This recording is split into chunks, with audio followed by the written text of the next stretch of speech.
বন্ধুর কাছে টিভি বিক্রি করা হয়েছে, টিভি শেষ। মানিজ্যত আছে এখানে, চিটারি ব্যবসারী ব্যবসা করি নাকি আমরা।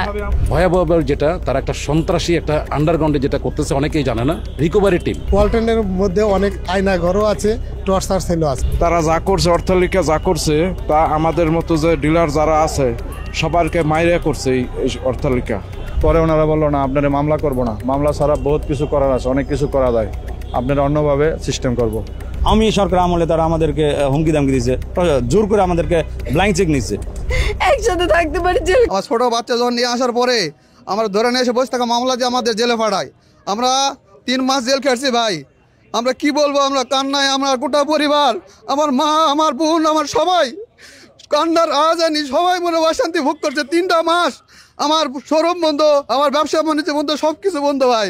ও একটা কিস্তিতে টাকা তুলতে গেছে, সেখানে কিস্তির টাকা নিয়ে ঝামেলা হয়েছে, ওকে ইট মেরে ওর মাথা ফেটে ফেলছে। সেটার থেকে ওরা একজনও কেউ খোঁজ নিতে আসেনি যে চোখটা যদি নষ্ট হয়ে যেত আমার হাজবেন্ডের, বা একটা করে একটা বড় কোনো সিরিয়াস ক্ষতি হতো, আমি তখন ওকে কোথায় পাইতাম? সবার মাথার উপর ছাদ আছে, আমার মাথার উপর। আমরা তো জানতাম যে আয়নাঘর শুধুমাত্র সরকারি বানিয়েছিল, কিন্তু সরকারের আরও যে সমস্ত প্রতিষ্ঠান ছিল যারা আওয়ামী লীগের ছত্রছায়ায় চলতো, সে সমস্ত প্রতিষ্ঠান তাদের ডিলারদেরকে, ব্যবসায়িক প্রতিষ্ঠান তাদের ডিলারদেরকে নিয়ে আয়নাঘরে নির্যাতন করতো। দর্শক, এমনই এক সংবাদ প্রকাশ করেছে সাংবাদিক ইলিয়াস, সেটা আয়নাঘর নিয়ে, সেটা ওয়ালটনের যে ব্যবসা, ওয়ালটনের যে কর্তৃপক্ষ, তারা নাকি তাদের ডিলারদেরকে বিভিন্ন জায়গায় বন্দি করে রাখতো এবং নির্যাতন করতো। ভাবা যায় দর্শক, এই কথাগুলো শুধু ইলিয়াস বলছে তাই না, যারা ভুক্তভোগী, যারা আয়নাঘরে থেকেছেন এবং ওয়ালটন যারা প্রতারিত হয়েছেন, তারা নিজেরাই এই বিষয়গুলো ফাঁস করেছে। আমরা শুরুতে একটু দেখেছেন, তো বিস্তারিত দেখলে আশা করি আপনাদের মাথা নষ্ট হয়ে যাবে যে শুধু ওয়ালটন না, হয়তোবা আরও যারা আওয়ামী লীগের এরকম ছত্রছায়ায় ব্যবসা বাণিজ্য করতো, তারা হয়তোবা এই আয়নাঘরের মাধ্যমেই তাদের ব্যবসা কার্যক্রম করতো। চলুন আগে আমরা ভিডিওটা দেখি, এরপর বিস্তারিত কথা বলবো। বন্ধুর কাছে টিভি বিক্রি করা হয়েছে, টিভি শেষ। মানিজ্যত আছে এখানে, চিটারি ব্যবসারী ব্যবসা করি নাকি আমরা। ভয়াবহ যেটা তার একটা সন্ত্রাসী একটা আন্ডারগ্রাউন্ডে যেটা করতেছে অনেকেই জানে না। রিকভারি টিম ওয়ালটনের মধ্যে অনেক আয়না ঘরও আছে, টর্চার সেলও আছে। তারা যা করছে, অর্থলিকা যা করছে তা আমাদের মতো যে ডিলার যারা আছে সবারকে মাইরে করছে এই অর্থলিকা। পরে ওনারা বললো না আপনারা মামলা করবো না, মামলা ছাড়া বহুত কিছু করার আছে, অনেক কিছু করা যায়, আপনারা অন্যভাবে সিস্টেম করবো। আমি সরকার আমলে তারা আমাদেরকে হুমকি দামকি দিয়েছে, জোর করে আমাদেরকে ব্ল্যাঙ্ক চেক নিচ্ছে। একসাথে থাকতে পারি জেলখানায়, এই দুযুগের থেকে জেলখানা অনেক ভালো। আমি একটা ডিলার, আমাকে আপনি চালানে 18% দিচ্ছেন, তাহলে আমি লাভটা করবো কি? আপনি তো ডিক্লারেশন দিয়ে দিলেন ছাড়ার জন্য। ওয়ালটন আমাদের পণ্য, আমাদের পণ্য সেজে আমাদের জন্যই অদ্ভুত অভিনব এক প্রতারণার ফাঁদ তৈরি করেছে আমাদের ওয়ালটন। মেড ইন বাংলাদেশ নাম দিয়ে নিম্নমানের চায়না পণ্যকে আমাদের পণ্য বলে প্রতারণাটা চলছে আমাদের সাথেই। আমি ওয়ালটন পণ্য ব্যবহার করতেছি আজ থেকে 7-8 বছর হয়েছে, বাট কিন্তু মাছ মাংস রাখার পর ভালো থাকে না, ঘন ঘন ফ্রিজ নষ্ট হয়, তারপর হচ্ছে গন্ধ হয়ে যায়, আইস কম হয়। ফ্রিজের দিক দিয়ে আমাদের কোম্পানিরও একটা ফ্রিজ আছে, একটু সমস্যা আছে, ফ্রিজের দিক দিয়ে একটু সমস্যা। কথায় আছে সস্তার 3 অবস্থা, কিন্তু ওয়ালটনের মানহীন পণ্যই বিক্রি হচ্ছে অনেক দাম দিয়ে। 890 টাকা, এটা পাইছিল 49,890 টাকা, এটা পাইছিল 49,890 টাকা, 320 টাকা, 70,000 টাকা। ওয়ালটনের কম দামি পণ্য দাম দিয়ে কিনে শুধু যে ভোক্তারাই প্রতারিত হয়েছে তা নয়, ওয়ালটনের প্রতারণার ফাঁদে সর্বস্ব হারিয়ে নিঃস্ব হয়েছে খোদ ওয়ালটনের বিক্রয় প্রতিনিধিরা। মাত্র 30% টাকায় জমির মালিক হয়ে নতুন বাংলাদেশের গড়ে তোলার স্বপ্ন দেখা বাংলা বসতি। এরা সবাই ওয়ালটনের বিক্রয় প্রতিনিধি, এরাই মূলত সারা দেশে ওয়ালটনের পণ্য ভোক্তাদের হাতে তুলে দেয়, অথচ তারাই আজ ওয়ালটনের বিরুদ্ধে ভয়ঙ্কর সব অভিযোগ নিয়ে হাজির হয়েছে বাংলা এডিশনের কাছে। আমি বিগত দিনে যখন প্রথম ব্যবসা শুরু করি 2012 সালে, আমার অন্যান্য ব্যবসার থেকে টাইনা নিয়ে প্রায় 70 লক্ষ টাকা ইনভেস্ট করি। প্রথম পর্যায়ে আমি 50 লক্ষ টাকা দিয়ে কোম্পানি থেকে মাল নিই। আজকে আমার পুঁজি নাই, ব্যাংক লোন, বিভিন্ন জায়গায় ঋণ, হাত লোন, ঋণের অভাব নেই, অথচ কোম্পানিও আমার প্রতি একটা প্রেশার দিতেছে আর বলতেছে যে আপনি যদি এখন মাল না নেন, ব্যবসা না করেন, আপনাকে রিকভারি টিমে দেওয়া হবে, মামলা দেওয়া হবে, তো ব্যবসা চালায় যান। তো এখন আমি ব্যবসা কিভাবে চালাবো? তারা এমপি মন্ত্রী তারা কিনা পকেটে থাকে, তারা এমনও বলছে এই যে আমার ওয়াইফকে বিভিন্নভাবে হয়রানি করছে, এবং এমনও কথা বলছে যেগুলো আসলে পাবলিকে বলা যাবে না। আপনার নিজেদের ক্ষমতা আপনার বাজারে প্রকাশ করার জন্য আমাদেরকে দিয়ে আন্ডার রেটে মাল সেল করায়, আবার আমাদেরকেই ধমকায়। আন্ডাররেট করেন কেন? আবার আপনার এমদাদ স্যার মুখ দিয়ে যা আসে তাই বলছে। ওনার কাছে গেছিলাম, ওনার মুখ দিয়ে অনবরত মানে কি যে বলছে। স্বরাষ্ট্রমন্ত্রী আসাদুজ্জামান স্বরাষ্ট্রমন্ত্রীর ফোন দিয়ে আমার ধরে নিয়ে আসে, আমার পরিবার সহ আমার ছোট বাচ্চা আছে, যে বাচ্চাকে নিয়ে আসি। আমার ছোট বাচ্চা যখন নিয়ে আসার পরে আমরা ধরে নিয়ে এসে বসে থাকা মামলা দিয়ে আমাদের জেলে পাঠায়। আমরা 3 মাস জেল খেটছি ভাই। আমরা কি বলবো, আমরা কান্নায় আমরা গোটা পরিবার, আমার মা, আমার বোন, আমার সবাই কান্নার আওয়াজানি, সবাই মনে অশান্তি ভোগ করছে। 3টা মাস আমার শোরুম বন্ধ, আমার ব্যবসা বাণিজ্য বন্ধ, সব কিছু বন্ধ ভাই। ও একটা কিস্তিতে টাকা তুলতে গেছে, সেখানে কিস্তির টাকা নিয়ে ঝামেলা হয়েছে, ওকে ইট মেরে ওর মাথা ফেটে ফেলছে। সেটার থেকে ওরা একজনও কেউ খোঁজ নিতে আসেনি যে চোখটা যদি নষ্ট হয়ে যেত আমার হাজবেন্ডের, বা একটা বড় কোনো সিরিয়াস ক্ষতি হতো, আমি তখন ওকে কোথায় পাইতাম? সবার মাথার উপর ছাদ আছে, আমার মাথার উপর কেউ নাই। আমরা দুজনের, আমার শাশুড়ি আর আমার ছোট মেয়ে আছে। ওয়ালটনের ব্যবসায়িক ফাঁদে পড়ে সব হারিয়ে নিঃস্ব এসব মানুষের চোখের পানি তাদের অসহায়ত্বকেই প্রকাশ করছে। এই অসহায়ত্ব সামাজিক মর্যাদা হারানোর, এই অসহায়ত্ব সহায় সম্বল হারিয়ে পথের ফকির হয়ে যাওয়ার। তারা যা করছে, অর্থলিকা যা করছে, তা আমাদের মতো যে ডিলার যারা আছে সবারকে মাইরা করছে এই অর্থলিকা। এখন সারাদিন যদি আপনি হেঁটেও বেড়ান, সারাদিনে শেষ করতে পারবেন না, এত অর্থলিকা তৈরি করছে তারা শূন্য থেকে তারা আজকে এত বড় অর্থলিকা তৈরি করছে, আর আমাদেরকে পথের ভিখারি বানাইছে। আজকে আমাদের ছেলেমেয়ের পড়ালেখার খরচ দিতে পারছি না, আমাদের ছেলেমেয়ের সামনে পরীক্ষা, তার পরীক্ষার ফি দেওয়া পারছি না, আর চলে অসুস্থ, তার অসুখের খরচ ওষুধ জোগাতে পারি না। আমাদের তোমার খাওয়া দাওয়া পর এমন পরিস্থিতি দাঁড়াইছি যে আমাদের বাইরে যাওয়ার মতো ক্ষমতা নেই। আমরা কি করে বাঁচবো? আমরা একটা পথের ভিখারি হয়েছি, আমাদের নিঃস্ব হয়ে গেছে। সারা দেশ থেকে এসে ওয়ালটনের ডিস্ট্রিবিউটররা বাংলা এডিশনের কাছে ওয়ালটনের বিরুদ্ধে একরকম এক পাহাড় অভিযোগ তুলে ধরেন। ডিস্ট্রিবিউটররা বলছেন, ওয়ালটন ও একই কোম্পানির আরেকটি প্রতিষ্ঠান মার্সেল ব্র্যান্ডের কর্তৃপক্ষ টাকা নিয়েও পণ্য দেয়নি, তাদের ফেরত দেয়নি পাওনা টাকাও। ওয়ালটন মার্সেল একই কোম্পানি, একই মালিক, একই সবকিছু, একই জায়গা থেকে প্রোডাক্ট আসে, একই সার্ভিস সেন্টার। এটা Walton hitech industry PLC limited, public limited company বলে আর এখন ইয়া করতেছে আর কি। কোম্পানি আমাকে বললো, জারিফ ভাই আপনি তো ভালো ব্যবসা করতেছেন, আপনি 1000 পিসের মালে চালান করব, আপনি আমাকে 60 লক্ষ টাকা আমাকে দেন একসাথে। আগে যে ডিউ ছিল আমার সাথে বকেয়া ছিল 60 লক্ষ টাকা, তারা 60 লক্ষ টাকা নিয়ে যায়, নিয়ে গিয়ে আমাকে একটা প্রোডাক্টও দেয় নাই।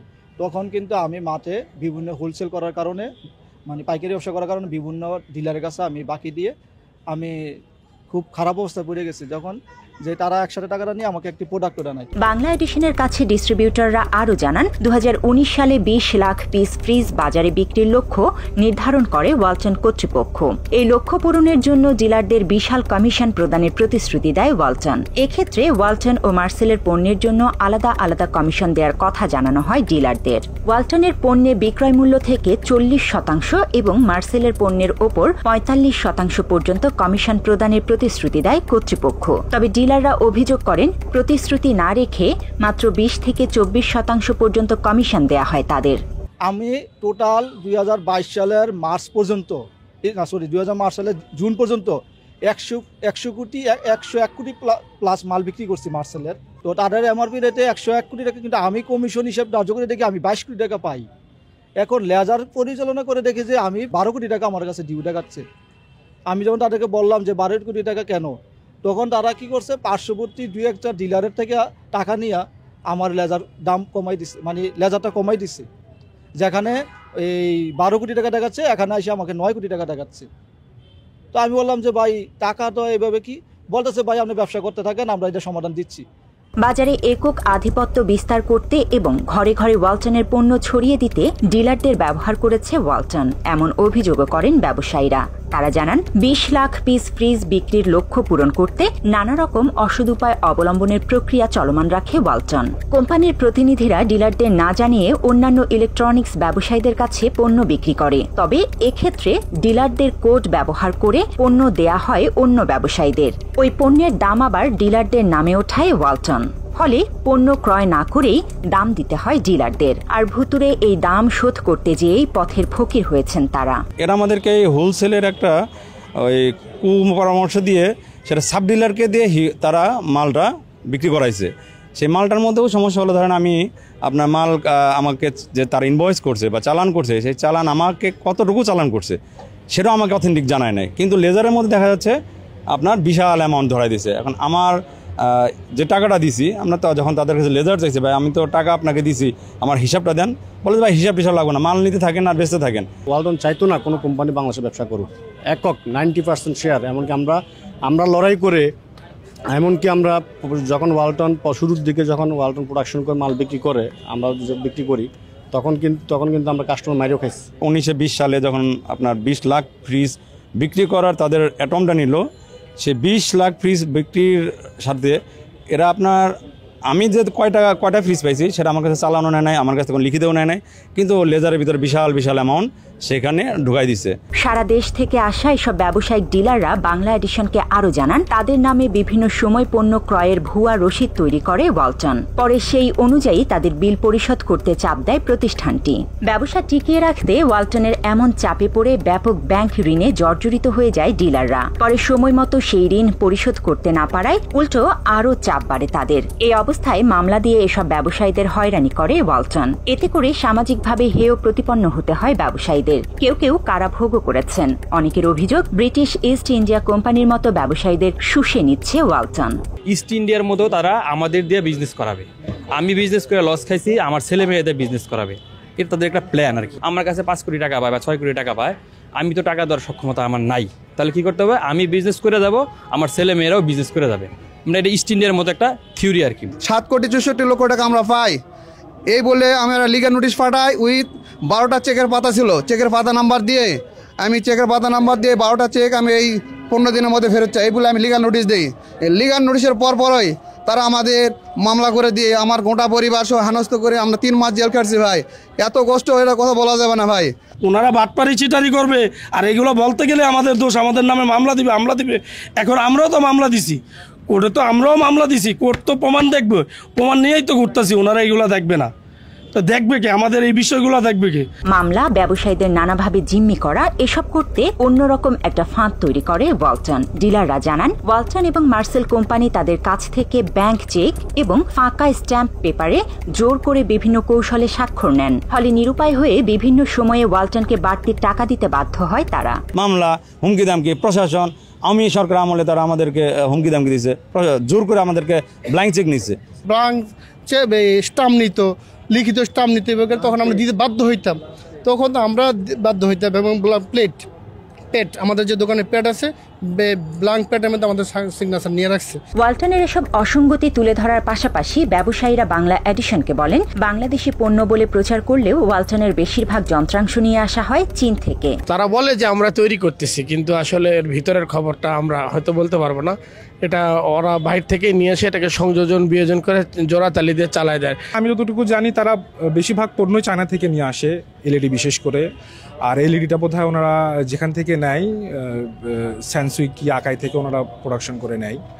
আর আপনার ওয়ালটনের যে সার্ভিসগুলা বা তাদের যে পার্টসপাতিগুলা যদি তাদের দেশে যদি প্রোডাকশন করতো, তাইলে আমি যে সার্ভিসে গেলাম তখন আমার পার্টস নাই বিধায় আমার ফ্রিজ কেন ফেরত আসবে, আমার রাইস কুকার কেন ফেরত আসবে? যদি প্রোডাকশন যদি দেশে হয়ে থাকে তাহলে তো আমাকে 2 দিন বেশি লাগুক, আমাকে তাদের সার্ভিস দিতে পারতো। এছাড়া টিভি, ফ্রিজ, কম্পিউটার, বাইক সহ ওয়ালটনের বেশিরভাগ পণ্যের গুণগত মান নিয়েও প্রশ্ন তোলেন ডিলাররা। এক্ষেত্রে ওয়ালটনের পণ্য বিক্রি করে ভোক্তাদের কাছে নানাভাবে অপমান, অপদস্থ হতে হয়েছে বলে অভিযোগ করেন তারা। একটা রাইস কুকার বিক্রি করছি, কতবার যে ওই রাইস কুকার নিয়ে, ওনারা অত আর্থিক অবস্থা ভালো না, ওই রাইস কুকারটা ওনার কাছে অনেক দামি। উনি বলতেছে 1 ঘন্টা লাগে ভাত হতে। বন্ধুর কাছে টিভি বিক্রি করা হয়েছে, টিভি শেষ। মানিজ্যত আছে এখানে, চিটারি ব্যবসায়ী ব্যবসা করি নাকি আমরা?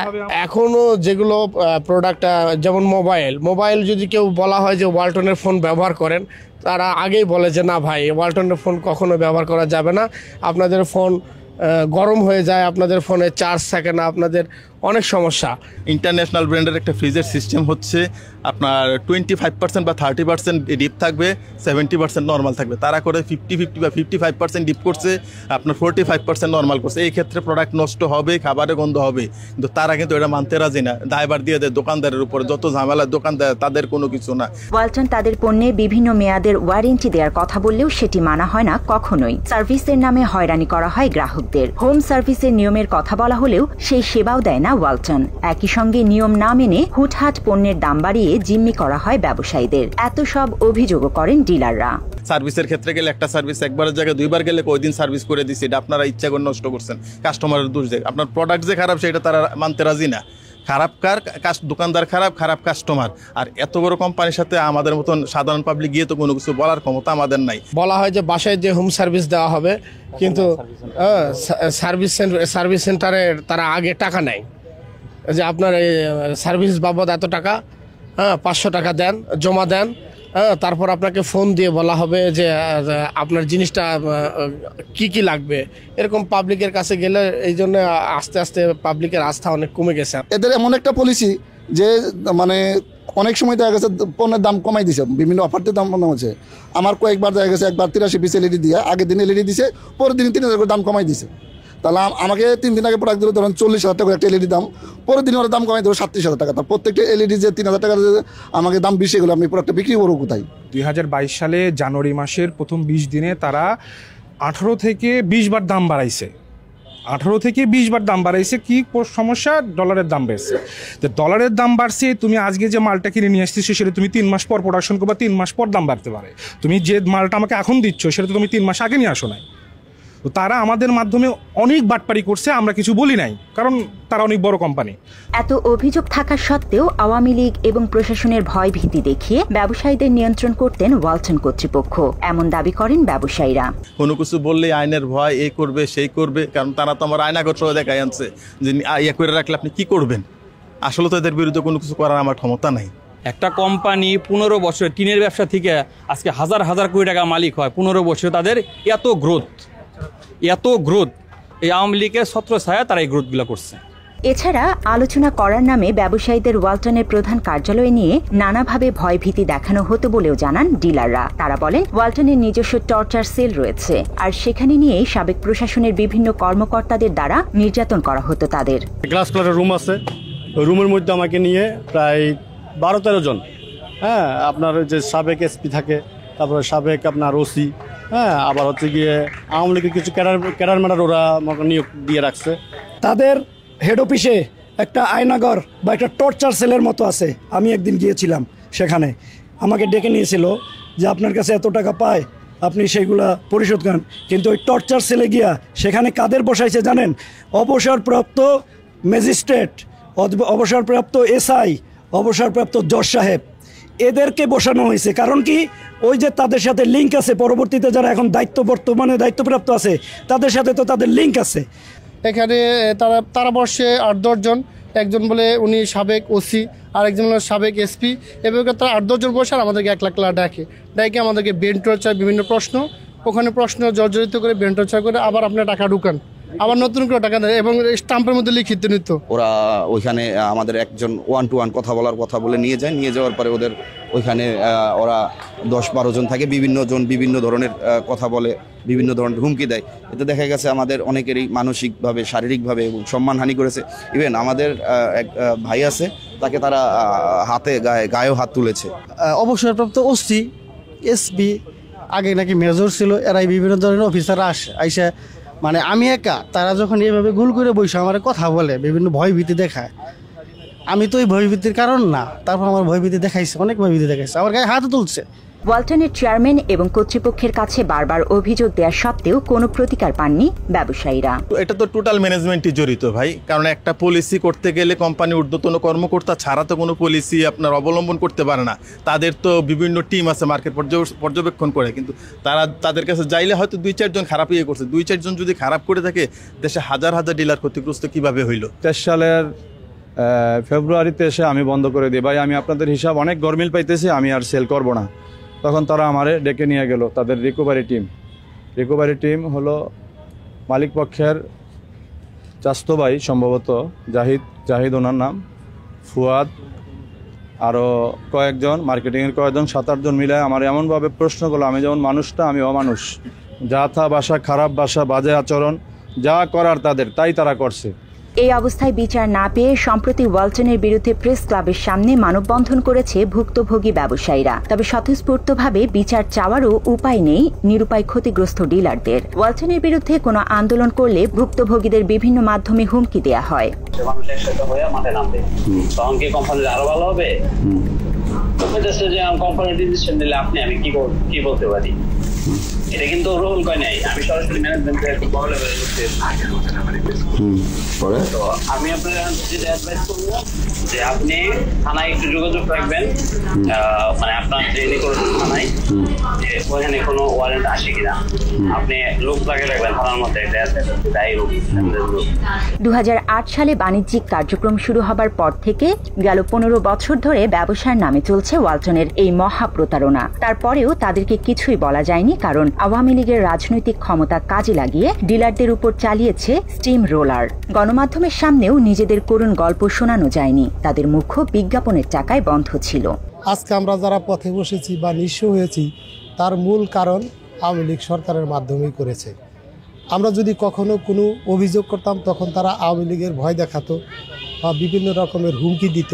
কোথাও কোনো বিচার না পেয়ে অন্তর্বর্তী সরকারের প্রতি ঘটনার সুষ্ঠু তদন্তের অনুরোধ জানিয়েছেন ওয়ালটনের ডিলাররা। একই সঙ্গে প্রকৃত অপরাধীদের খুঁজে বের করে আইনের আওতায় নিয়ে আসার দাবি তাদের। এছাড়া ওয়ালটনের থেকে পাওনা টাকা ফেরতের ব্যবস্থা না হলে আত্মহত্যা ছাড়া উপায় নেই বলেও আর্তনাদ করেন ব্যবসায়ীরা। আমি এক সুষ্ঠু বিচার চাই। আমি যদি এই সুষ্ঠু বিচার না পাই আমার আত্মহত্যা করতে বাধ্য। আমি ফ্যাক্টরির সামনে আত্মহত্যা করবো, আমি সোজা হিসাব ভাই বলে দিলাম।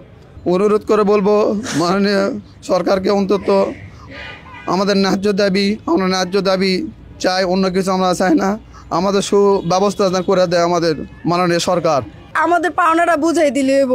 আমগো হ্যাগো কাছে কোনো পাওনা নাই গা, কিন্তু আমরা যা পাবো আমগো ডকুমেন্ট অনুযায়ী প্রমাণ অনুযায়ী আমগোটা আমার বুঝাই দিলে হইব।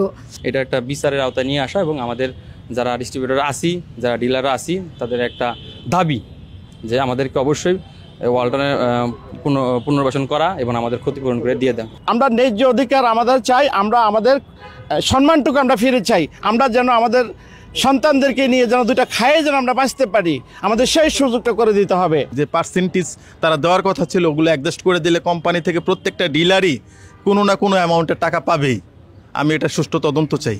বাংলাদেশের জনগণের কাছে, সবার কাছে, বাংলাদেশ সরকারের কাছে আমি সুষ্ঠু বিচার চাই। আওয়ামী লীগের দোষর হিসাবে তারা ক্ষমতার দাপট দেখিয়ে আমাদের যে পরিমাণ হয়রানি করেছে, এই মিথ্যা মামলা থেকে মুক্তি চাই এবং আমাদের সঠিক হিসাব নিষ্পত্তি করে দিয়ে আমাদের যে আগের ন্যায় ফেরত প্রেরণের জন্য আমি আবদার করি। আমাদের সুষ্ঠুভাবে আমাদের বিচার পাওনা, আমাদের সবকিছু বুঝাই দেখ। আমি বাংলাদেশের সবার কাছে আবেদন জানাচ্ছি, আমরা আর এভাবে ঘুরতে পারতেছি না। এই সরকারের কাছে, বিশেষ করে এই সরকারে আমার এলাকার একজন উপদেষ্টা আছেন, যুব ও ক্রীড়া মন্ত্রণালয়ের উপদেষ্টা জনাব হাফিজ মাহমুদ ভূঁইয়া সাহেব। ওনার মাধ্যমে ওনার দৃষ্টি আকর্ষণ করছি। ভাই সাহেব, আমি আপনার একজন এলাকার হিসাবে আপনি আমাদের আলোচনা দেখেছেন, ভিডিও দেখে মাথা নষ্ট হয়ে যাওয়ার মতো অবস্থা, যে আসলেও বাস্তবতা কত কঠিন। আমরা তো কিছু জানি না, আমাদের সরকার অথবা এইগুলো করেছে ক্ষমতা থাকার জন্য, কিন্তু নিজের ব্যবসা টিকিয়ে রাখার জন্য ওয়ালটন কত প্রতারণা করেছে এবং কত ডিলারদের জীবন সংসার নষ্ট করেছে এবং কত মানুষকে নির্যাতন করেছে, এখানে তারা সাক্ষী দিয়েছে। তাহলে চিন্তা করতে পারেন ওয়ালটন কত ভয়ঙ্কর। অথচ তারা সস্তায় মানুষকে টাকা দেয়, সস্তায় মানুষকে পণ্য দেয়, এই বিজ্ঞাপন প্রচার করে তারা মানুষের পাশে থাকতে চায়, দেশের পণ্য দেশ সেটা কিনতে বলে আমাদেরকে, অথচ আমাদের দেশের মানুষকে তারা কত নির্যাতন করতেছে। বাবাজা, তো যেহেতু এগুলো ফাঁস হয়েছে, সাংবাদিক ইলিয়াসের কথাই যে বিশ্বাস করতে হবে সেটা কিন্তু নয়। এটার বিরুদ্ধে সরকারি তদন্ত হওয়া দরকার, সরকারের ভালো তদন্ত কমিশন গঠন করা দরকার, বের করা দরকার যে আসলে ওয়ালটন এরকম প্রতারণা করছে কিনা, বা এরকম আয়নাগর যে নির্যাতনের কথা এখানে রাজসাক্ষীরা বলছে তারা যেটা বলছে সেটা সত্য কিনা অবশ্যই সরকারের তদন্ত করে বের করা দরকার। বের করে ওয়ালটন কর্তৃপক্ষের মানে সর্বোচ্চ শাস্তি নিশ্চিত করা দরকার যে এরকম প্রতারণা করার জন্য।